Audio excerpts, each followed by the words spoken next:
para que no quede ninguna duda, hoy día no vamos a hablar de virus, a diferencia del día de ayer, vamos a hablar de pandemia. Si hay cualquier problema técnico durante la conferencia, por favor háganmelo saber. De este modo, quisiera que habláramos sobre potenciales beneficios o daños para luego movernos a diagnóstico y finalmente a tratamiento. Estos son los 3 pequeños objetivos de la presentación de hoy día. ¿Por qué potenciales beneficios cuando ustedes solamente están pensando en potenciales daños? Quiero hablar de esto porque Helicobacter pylori ha estado presente con la población humana desde los principios de la vida humana y se piensa que apareció Helicobacter en el norte de África hace 58.000 años y luego ha migrado con las distintas poblaciones hasta llegar al continente americano y Centro y Sudamérica hace aproximadamente 12.000 años. De hecho, Helicobacter ha sido encontrado en todo tipo de vestigios humanos, tanto en Centroamérica como Sudamérica. Desde entonces, Helicobacter ha vivido con nosotros y actualmente tenemos prevalencias que dependen de los sitios geográficos. Así, en Europa y Norteamérica, países desarrollados, presentan prevalencias de alrededor de un 30% en comparación con nosotros, que tenemos prevalencias globales de 60% en el Caribe y Latinoamérica. Pero no solo tenemos diferencias en prevalencia, tenemos diferencias en el momento de adquisición de la infección. Nuestros países adquieren la infección precozmente en las primeras 2 décadas de la vida para luego estabilizarse, en contraste con lo que ocurre en los países más desarrollados desde el punto de vista socioeconómico, donde ellos van lentamente adquiriendo la infección. Ustedes saben que cuando uno adquiere Helicobacter pylori en la primera parte de la vida, desarrolla una gastritis crónica, porque si hay Helicobacter, hay gastritis, si hay gastritis o inflamación del tejido gástrico, hay Helicobacter. Después de muchos años, 10, 20, 30 y 40, la mayor parte de la población continúa con exactamente la misma gastritis crónica y un porcentaje menor desarrolla úlcera péptica en población adulta. Un porcentaje va a desarrollar cáncer gástrico o linfoma tipo MALT, ya que Helicobacter pylori es necesario, pero no suficiente, para el desarrollo de estos cánceres 40 años después de la infección. Sin embargo, nosotros somos pediatras y lo que observamos es que la mayor parte de los niños con Helicobacter pylori tienen gastritis crónica, solo gastritis crónica y rara vez desarrollan úlcera péptica. De hecho, análisis por décadas demuestran la disminución en la presencia de úlcera péptica. Prácticamente no vemos cáncer gástrico en niños, no vemos linfoma tipo MALT en niños. Y por tanto, si la mayor parte de los niños tienen gastritis crónica, la pregunta obvia es, ¿esta gastritis crónica superficial en el cual ustedes pueden ver la bacteria con la infiltración de mononucleares, qué síntomas produce? Ninguno. Entonces, ¿qué signos produce el examen físico? Ninguno. Esta es una entidad histológica mayoritariamente asintomática. Existe la pequeña ventana de duda sobre la primoinfección que pudiera generar síntomas transitorios tipo dispepsia en algunos pacientes, pero esto es un concepto biológico no demostrado clínicamente. Por tanto, la mayor parte de los niños presentan la infección y no tienen síntoma alguno. Si esto, la pregunta siguiente es, ¿qué significa? ¿Qué es lo que hace esta bacteria? Y aquí me permito mostrar algunas muy poquita diapositiva para mostrar un concepto. Quisimos estudiar y demostrar que Helicobacter induce una respuesta celular T regulatoria, es decir, que estos infiltrados mononuclear son básicamente linfocitos T regulatorios. Y para ello quiero que vean este paciente con Crohn. Las células T regulatorias tienen marcador CD25 en color verde, pero también tienen un marcador intracelular que se llama FOXP3, que está en color rojo. Si yo fusiono ambos colores, me da color naranjo. Y ahora tomemos adultos infectados con Helicobacter y los mononucleares de estos adultos tiñen para T regulatoria en escasa cantidad comparado con lo que ocurre con los niños. Si lo cuantificamos, Ahora podemos ver que los niños infectados tienen niveles de células T regulatorios, linfocitos T regulatorios, significativamente mayores que los adultos infectados y mucho mayor, por supuesto, que las personas no infectadas. Pero estos linfocitos tienen algunas funciones y secretan citoquinas del perfil T regulatorio. Y aquí ustedes pueden ver interleuquina 10 nuevamente. Los niños infectados tienen niveles significativamente mayores que los adultos infectados, pero no solo de interleuquina 10, también de TGF-beta, nuevamente, niños infectados en azul, significativamente mayor que adultos infectados. De este modo, nosotros demostramos hace ya una década, más de una década atrás, que en niños Helicobacter pylori induce mayores cantidades de células T regulatorias gástricas y que estas células T regulatorias inducen mayores niveles de citoquinas inmunorregulatorias del perfil propio, interleuquina 10 y TGF-beta. Dicho esto, ahora la pregunta clínica es, ¿qué significado tiene esto? Y para explicarlo, permítanme bajar del estómago al colon. Usted está haciendo una endoscopía, de aspecto normal se encuentra un enterobius. Obviamente no hay que hacer ninguna biopsia, pero si usted biopsiara, encontraría una histología de características normales con el infiltrado mononuclear basal propio del colon. Pero si hace un estudio inmunohistoquímico, va a poder ver que son mayoritariamente células T regulatorias, lo que macroscópicamente se traduce en un aspecto normal. Es decir, esta respuesta inmunoterregulatoria están evitando un daño tisular importante. Contrástenlo ahora con esta foto. Cualquiera de ustedes, cuando hace una colonoscopia, puede ver que aquí tiene una colitis ulcerosa. Si toma histología, va a observar la profunda infiltración de mononucleares, incluso en este caso con criptitis. Sin embargo, al hacer inmunohistoquímica, la minoría de estas células inflamatorias son de tipo T regulatoria, sugiriendo esta data junta que la respuesta T regulatoria está bloqueando la respuesta efectora de los linfocitos efectores, llamados Th1, Th2, Th17, demostrando que en los niños esta respuesta T regulatoria tiene una potencia y tiene un rol fundamental en modular, compensar, equilibrar la respuesta efectora. Y esta respuesta T regulatoria está dirigida, en el caso del estómago, por Helicobacter pylori. Estos conceptos adquirieron importancia por primera vez el año 2008, cuando Martin Blaser muestra una relación inversa entre Helicobacter con asma y alergia. Y él demostró hace muchos años que niños infectados con Helicobacter, sobre todo si este Helicobacter tiene este factor de virulencia, que es el factor de virulencia canónico de Helicobacter de mayor importancia, CAC-A, estos niños tienen un OR negativo, una relación inversa con asma y alergia, pero no los adultos. A partir del 2008, esta observación clínica del Dr. Blaser motivó la aparición de muchos estudios ya para el año 2010 que demostraban una relación inversa entre Helicobacter pylori y marcadores atópicos de todo tipo. Ya para el año 2012 aparece el primer metaanálisis demostrando relación inversa entre asma y Helicobacter, el cual se corrobora inmediatamente durante el 2013, y se empezaron a acumular información a distintos grupos etarios al respecto. Ya para los años siguientes teníamos ya una buena cantidad de metaanálisis, sobre todo mostrando relación inversa entre Helicobacter y asma, pero también relación inversa entre Helicobacter y lesiones neoplásicas, cáncer de esófago, Barrett y también con enfermedad inflamatoria intestinal. Posteriormente, en los siguientes años, se ha demostrado cuál es la plausibilidad biológica y estos dibujos del 2017, una década después de los estudios nuestros, sugieren que esta respuesta T regulatoria del estómago, que está gatillada por Helicobacter pylori, genera una gran cantidad de respuestas T regulatorias. Estas células T pueden migrar a distintos segmentos anatómicos del intestino delgado o grueso y podrían inmunorregular, por ejemplo, en enfermedad inflamatoria intestinal.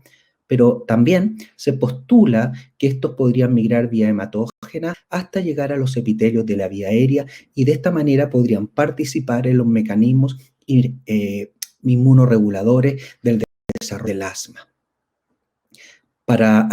Recientemente, esto incluso ha adquirido preponderancia y se ha evaluado en el caso de esofagitis eosinofílica y hacia el 2019 apareció un metaanálisis de relación inversa entre Helicobacter. Ya el año pasado hay 2 potentes estudios consolidando estos datos bastante más robustos para demostrar que Helicobacter pylori tiene un efecto beneficioso. Para resumir esta parte, quiero usar esta diapositiva de John Atherton en Nottingham, el año 2009, antes que se terminara incluso el proyecto Microbiota. Él planteó que por muchos años, por décadas y desde siempre, el estómago de los seres humanos ha convivido con esta bacteria y que genera una pangastritis en color rojo. Esta pangastritis genera equilibrios homeostáticos en varias rutas metabólicas que no me voy a referir hoy día, pero determina una producción de ácido que podríamos considerar normal y lo que hemos llamado clásicamente una inmunidad normal, donde hay una fuerte respuesta T regulatoria que está dirigida por Helicobacter. Esta pues respuesta T regulatoria normal, alta, lo cual sería normal, es lo que permitiría contrarrestar la respuesta TH1 efectora frente a la presencia de virus, bacterias y patógenos y por tanto la ausencia de enfermedad. Hacia finales del siglo XIX y principios del siglo XX se producen cambios epidemiológicos bien complejos de entender y esta pangastritis se transforma en una gastritis antral y el Helicobacter va adquiriendo un nicho predominantemente en el antro, probablemente factores de industrialización, occidentalización, cambios de microbiota del resto del estómago empujaron a Helicobacter a esta zona. Esto llevó a una alteración profunda en la secreción de gastrina y se genera un ambiente más ácido del estómago, responsable, por supuesto, sobre todo de la úlcera duodenal, pero lleva a una disminución de la respuesta T regulatoria que se producía en todo el estómago y por tanto incapaz de contrarrestar esta respuesta TH1 generada por infecciones. Esto se presupone que podría haber tenido algún impacto en el debut de la enfermedad alérgica. Pero el estómago postmoderno, el que están viendo ustedes, ya no tiene Helicobacter. Por tanto, ya no hay gastritis. Por tanto, no tenemos este infiltrado de células mononucleares y tenemos una muy reducida presencia de respuesta regulatoria. Si a esto le sumamos la teoría de la higiene, la occidentalización y la ausencia de exposición a patógenos que disparan respuesta TH1, tenemos una diátesis alérgica mediada por mecanismos TH2, pero que no son compensados por respuestas T regulatorias. Y esto un poco es la hipótesis que se ha planteado en las últimas décadas y de ahí que me he tomado la libertad de discutir con ustedes efectos beneficiosos de Helicobacter pylori. Vuelvo a mi diapositiva. Los niños, entonces, mayoritariamente tienen gastritis crónica y no hacen ningún daño. Y es probable que estos niños tengan efectos beneficiosos derivados de la infección, probablemente en la primera infancia. No obstante, no quiero que olviden que hay un porcentaje de niños que sí va a desarrollar úlcera péptica y que cuando sean adultos sí pueden desarrollar cáncer. Por tanto, el Helicobacter sí produce daño. Lo cual me lleva a la segunda parte de esta presentación. Entonces, ¿a quién queremos diagnosticar? Porque, de acuerdo con ello, tenemos que decidir a quién debemos tratar. La pregunta no tiene una respuesta fácil.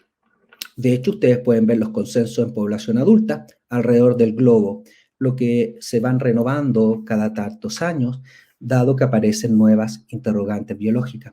En pediatría, la primera guía apareció el año 2005 del grupo canadiense, la cual derivó en la guía norteamericana y europea del 2011, se revisó el 2016 y se publicó el 2017. Y ahí nosotros, el grupo de gastroenterólogos latinoamericanos interesados en el tema, nos dimos cuenta que si bien compartíamos teóricamente la mayor parte de las indicaciones, muchas de ellas no eran practicables en América Latina y por tanto, con el apoyo del ASPAGAN, desarrollamos con metodología Delphi una evaluación de estas guías y una adaptación. De este modo, les quiero recomendar fuertemente que si quieren revisar un solo manuscrito de Helicobacter este año, revisen esta adaptación a la realidad de Latinoamérica de la guía NASPAGAN 2016. Acá ustedes pueden encontrar a varios de sus colegas y quiero aprovechar la oportunidad de agradecer públicamente el apoyo del doctor Calderón y del doctor José Fernando Vera, piezas fundamentales para el buen término de este manuscrito, que lo pueden encontrar en esta citación de Revista Chilena de Pediatría en español y en inglés. De este manuscrito derivan algunas de las figuras que van a ver a continuación. De este modo, en la guía nosotros podemos concluir que las indicaciones hoy en día para búsqueda y, por tanto, erradicación del Helicobacter pueden resumirse fácilmente en aquellos niños que tienen una úlcera péptica, ya sea gástrica o duodenal, diagnosticada por endoscopia, aquellos niños que tienen un linfoma malto o un adenocarcinoma diagnosticado con histología, es decir, durante una endoscopia usted observa una lesión proliferante, toma biopsia, confirma el diagnóstico, tiene Helicobacter, hay que erradicar.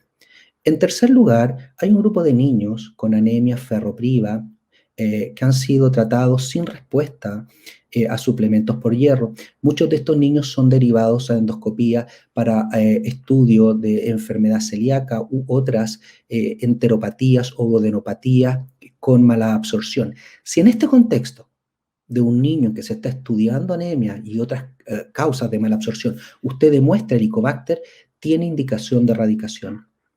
Y finalmente, si usted está haciendo una endoscopía en un niño y por cualquier otra razón, dolor abdominal, baja de peso, incluso por una extracción de cuerpo extraño, y encuentra elementos de Helicobacter, como pudiera ser una nodularidad, y ese niño tiene familiares de primero o segundo grado con antecedentes de cáncer gástrico, nosotros consideramos en Latinoamérica que tiene indicación de erradicación, aun cuando no tenga úlcera y no tenga lesiones cancerosas o no tenga anemia en ese momento.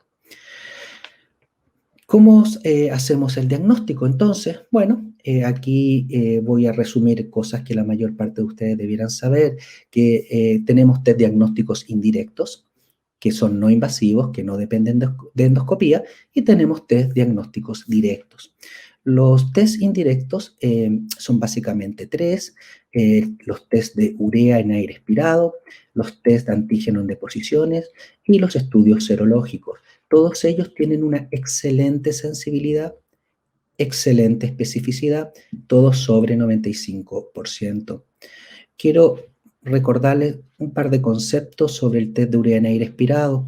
El niño ingiere urea marcada idealmente con carbono 13. Los estudios de carbono 14 corresponden a tecnología más antigua. Esta urea marcada llega al estómago. Si el estómago tiene Helicobacter, el Helicobacter tiene ureasa. Y si tiene ureasa, degrada esta urea. Y al degradarla, el amonio sigue su camino, el bicarbonato se absorbe y se elimina a través de la vía aérea como CO2 marcado, y uno puede cuantificar este CO2 marcado con carbono 14 a través de la comparación de dos muestras de aire, una cuando el niño llega y una segunda 30 minutos después de haber ingerido la urea marcada. Este test no tiene contraindicaciones, se puede hacer a cualquier edad, incluso en mujeres embarazadas. Y como les mostré, excelente sensibilidad y especificidad. El antígeno en deposición, sí, es un test que a través de una muestra de deposición la hacemos reaccionar con anticuerpos específicos, antiguamente policlonales, hoy día monoclonales, y detectan antígeno crudo, es decir, el Helicobacter en deposición, con una sensibilidad y especificidad que provienen de un metaanálisis que tenía más de 2.500 pacientes. La diapositiva no es muy clara: 94% de sensibilidad y 97% de especificidad. En cambio, los estudios serológicos de inmunoglobulina, anticuerpos circulantes contra el Helicobacter, se pueden detectar, es cierto. Existen múltiples técnicas para detectarlo, y estos tests, por supuesto, usan diferentes antígenos, ya que estoy detectando un anticuerpo. Estos antígenos pueden ser purificados, recombinantes, mezclados. El problema es que el rendimiento de estos tests varía en una misma población. Incluso un mismo test varía cuando es evaluado en diferentes poblaciones. Por ello que no lo recomendamos en el manejo clínico. En cambio, los estudios de urea en aire expirado y de antígeno en deposición son excelentes, ya sea para estudios epidemiológicos o para estudios de erradicación del Helicobacter. Por el contrario, Los test diagnósticos directos son los que dependen de endoscopía, por eso se llaman invasivos, son 4, los estudios histológicos, el test rápido de ureasa, cultivo cuando está disponible, técnicas de biología molecular como amplificación por reacción de polimerasa en cadena, donde esté disponible. Nuevamente, sensibilidad sobre 95%, especificidad sobre 98%. Por tanto, pareciera que no tenemos dificultad para test diagnósticos. Tenemos exceso de test diagnósticos. Pero el diagnóstico de la enfermedad asociada a Helicobacter solo puede ser realizado en forma confiable por endoscopía con biopsia. Aquí no basta solo con diagnosticar la bacteria, queremos diagnosticar la enfermedad que produce la bacteria. Permítanme recordar un concepto que con el paso de los años se ha olvidado. Este tema de la gastritis histológica era tan complejo que en algún momento grupos de especialistas de adultos se reunieron para hacer lo que se llama la clasificación de Sidney. Esta era una clasificación que tenía una división histológica y una división endoscópica y ellos lograron establecer variables graduadas y no graduables y de este modo se establecieron grados de intensidad. Esto es muy útil, excelente para estudios clínicos cuando uno está haciendo un estudio prospectivo, retrospectivo, transversal, pero en el día a día, en el manejo clínico de un paciente, de un niño infectado, no es indispensable. De hecho, más aún, la clasificación de Sidney no permite establecer cuál es el riesgo de que cada sujeto vaya a desarrollar una lesión preneoplásica. Tanto es así que hoy en día los adultos usan el esquema de Olga. Esta clasificación de Olga es una estratificación de atrofia gástrica del cuerpo o del antro y permite estimar un riesgo teórico desde el estadio 0 al estadio 4 para progresión a cáncer gástrico. Y esto es de utilidad en gastroenterología de adultos, no tiene ningún rol afortunadamente en nuestros niños pequeños. Dicho eso, nuestra recomendación entonces es que el diagnóstico de la infección por H. pylori debe realizarse en pacientes sintomáticos, basados en biopsias obtenidas por medio de endoscopía digestiva alta, con al menos 2 de las siguientes 3 pruebas: test de rápido de ureasa, histología o cultivo cuando esté disponible. Pero cuando se trata de un estudio de investigación, recomendamos tomar al menos 5 biopsias gástricas para el diagnóstico de infección por pylori en endoscopía, 2 biopsias de antro, 2 biopsias de cuerpo para la evaluación histopatológica aplicando la clasificación de Sidney y una biopsia de antro para test rápido de ureasa. Idealmente, aparte de esas 5, podrían tomarse biopsias adicionales si existen técnicas disponibles para estudios de sensibilidad antimicrobiana, técnicas de cultivo convencional o técnicas moleculares. Así llegamos a la última parte de la presentación. ¿Qué tratamientos vamos a dar? ¿Y cómo los vamos a seguir a los niños? Ustedes saben que la triple terapia estándar de 14 días mostraba problemas de rendimiento y no más allá de un 80-85% de éxito. Por tanto, se diseñaron terapias triples abreviadas de 7 o 10 días para mejorar la compliance, es decir, que el niño recibiera todas sus dosis. Incluso se diseñaron terapias abreviadas, ultra abreviadas, demostrándose que ninguna de ellas era superior a la triple terapia estándar. De hecho, cortar a 10 días no era superior a triple terapia estándar en los estudios disponibles en Latinoamérica. De este modo, en otras zonas geográficas como Europa, se ha buscado otro esquema y así surge la terapia secuencial que ha sido ampliamente usada en gastroenterología de adultos. Si la duración de la terapia no era el tema, la gente empezó a poner todo el énfasis en lo que es resistencia. Y si uno observa esta gráfica y toma la resistencia de cualquier antibiótico, en este caso claritromicina, ustedes observan que cuando la resistencia aumenta, disminuye el éxito del tratamiento, bajando del nivel del 85% de éxito en forma peligrosa. Aquí quiero mostrarles datos de resistencia y los datos más recientes consolidados que encontré corresponden al 2018 y provienen del estudio de la OMS, donde demuestran que para la región de América la resistencia global a claritro es 14%, similar al levofloxacino, y la mitad de lo que corresponde a metronidazol. Afortunadamente, tetraciclina, amoxicilina y la combinación de claritro metronidazol continúa siendo baja, afortunadamente. Esta resistencia ha cambiado en los años. Y fíjense aquí para la región de las Américas, entre el 2006 y el 2016, claritromicina se ha duplicado y tenemos 20%. No así con metronidazol, pero también depende de la edad. Por eso es que hay que mirar bien los datos cuando ustedes revisen. Y fíjense aquí en el caso de niños, lamentablemente la mayor parte de la resistencia a claritromicina la observamos en niños, no en adultos. Lo mismo ocurre con metronidazol. Quisimos buscar datos en Latinoamérica, ahí tenemos datos de microbiología convencional del doctor Martínez y colaboradores, una revisión de 35 publicaciones de 12 países de Latinoamérica, pero eran mayoritariamente cepas de adultos. Aún así, esto fue microbiología convencional y la resistencia in vitro fue altísima para metronidazol, 65%, alta para levofloxacino, más baja para claritromicina, tetraciclina, furazolidona y amoxicilina. Quisimos buscar datos más recientes en Latinoamérica, en niños, con técnicas de biología molecular, y solo encontramos para resistencia a claritromicina, 19,5 en Brasil, 21 en Chile, 8% en Colombia. De este modo, juntando la información, la recomendación nuestra es usar la tabla adjunto como tratamiento de primera línea para infección por pylori en caso de conocerse la susceptibilidad antimicrobiana. Sin embargo, todos ustedes que me están escuchando saben perfectamente bien que no sabemos la susceptibilidad antimicrobiana, de modo que en esta recomendación 14 tiene una segunda parte y dice, en caso de no conocerse la susceptibilidad, recomendamos el esquema de inhibidor de bomba, amoxicilina, claritromicina, por 14 días a dosis estándar. Elegimos claritromicina sumando y restando los datos previos, excepto en países con resistencia a claritromicina que supere el 20%, probablemente Chile y Brasil. En el manuscrito que les recomiendo pueden encontrar las dosis.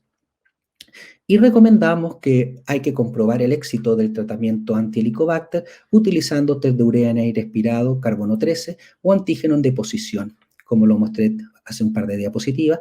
Estos test deben realizarse al menos 4 semanas después de recibir el tratamiento antibiótico y de la suspensión de los inhibidores de bomba de protones. Recomendamos también que si falla la erradicación de Helicobacter pylori con el tratamiento de primera línea, recomendamos un tratamiento de segunda línea empírico, con terapia cuádruple con bismuto. Si es menor de 8 años, amoximetrobismuto, y si es mayor de 8 años, se reemplaza el metronidazol por tetraciclina. Si falla este segundo esquema, tenemos que ir a un tercer esquema. En este caso, tratamiento individualizado, y claramente necesitamos sensibilidad antibiótico de la cepa. Esto implica nueva endoscopía con nuevas biopsias. También hay que considerar el esquema indicado previamente y la edad del paciente. En el paper latinoamericano ustedes pueden encontrar una tabla que les sugiere cómo hacer esta segunda o tercera línea de acuerdo a los datos que tengan de susceptibilidad o de tratamientos previos. Por tanto, 1. Es necesario adaptar las guías clínicas a la realidad de cada país o de cada región. Ya lo hicimos. Les acabo de mostrar un manuscrito hecho en Latinoamérica. Segunda conclusión, la erradicación innecesaria de Helicobacter pylori sin indicación clínica no es recomendada y puede generar profundos desbalances en la microbiota gástrica y en las funciones inmunorreguladoras. Espero verles mostrado un pedacito de la evidencia que sugiere los beneficios de Helicobacter pylori en el balance inmunológico precoz en la vida. Y tercero, el estudio de susceptibilidad antibiótica de Helicobacter pylori es esencial en el correcto manejo de la infección. Pero nosotros como Latinoamérica no solamente queremos tener diapositivas de conclusiones, queremos ser proactivos y solucionar estos problemas, y así nuestro grupo de trabajo de Helicobacter pylori, aquí ustedes pueden identificar al doctor Vera y al doctor Chamorro, está trabajando para responder la respuesta de la susceptibilidad antibiótica en Latinoamérica, y está trabajando en un estudio multicéntrico de asociación negativa entre pylori y asma, multicéntrico con 17 centros en Latinoamérica, y espero, ojalá de aquí a un año, poder mostrar resultados por lo menos de este segundo estudio. Quiero terminar dándole las gracias, pero no puedo dejar de recordarles que antes de ayer miércoles se cumplieron 200 años del fallecimiento de Napoleón Bonaparte. Napoleón falleció el 5 de mayo, después de sufrir violentos dolores abdominales después de la campaña polaca en 1806. Ahí comenzó con los dolores de estómago, tuvo una hemorragia digestiva en mayo 3, o sea, el equivalente al lunes, y murió 2 días después, el miércoles 5 de mayo del 1881. En Santa Elena, en 1821, bien digo. Se hizo una autopsia con 7 cirujanos y encontró una úlcera perforada, encontró peritonitis, cáncer gástrico. Por supuesto, nadie sabía del Helicobacter en esa época. Pero les recuerdo que el hermano de Napoleón, las 2 hermanas de Napoleón, el papá de Napoleón y probablemente la tía también murió de cáncer gástrico, lo que demuestra cómo se agrupan los pacientes con cáncer gástrico y Helicobacter. Tema relevante de otra presentación. Les agradezco su atención, disponible para preguntas, y no puedo dejar el bonus track, siempre un bonus track, ¿no es cierto?